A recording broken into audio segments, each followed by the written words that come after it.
मुफ्ती बता इसमें तेरे बाप का क्या है। आपकी तशनगी दूर करने के लिए मैं मोहम्मद सैफ अली साहब का खेल करता हूँ कि सीना नमी का दुश्मन अपना इलाज कर लो। सीना नमी के दुश्मन अपना इलाज कर ले। हम कर रहे हैं माता मजदूर दवाइयां।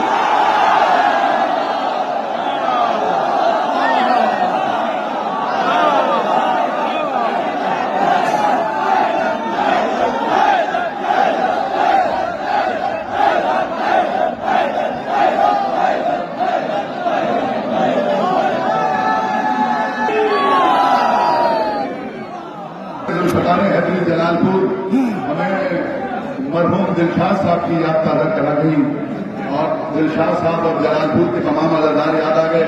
लेकिन साथ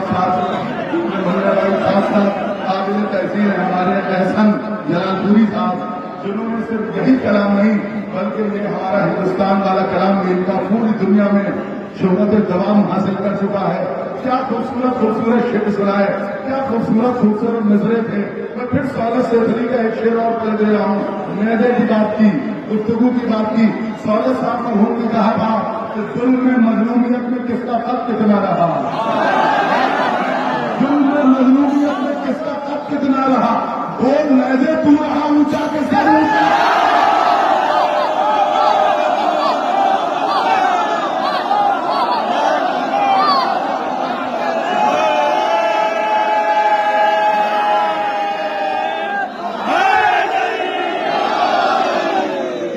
चाहते हैं कि तकनीकी बाकी रहे। इसके बाद अंजुमन गुलदस्ता हैदरी को आफात वाले की उनके तकनीकी बाकी रहती तो कैफियत अलग होती है। मेरे की बात आ रही है तो हिंदू शायर का शेर सुनिए।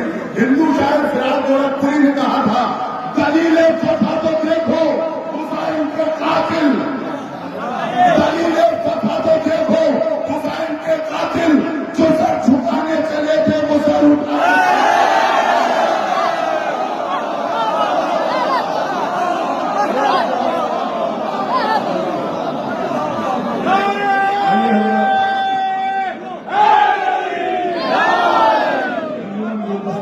के बाद मैं सिफर के गुलदस्ते से दावत स्वागत करना चाहता हूँ।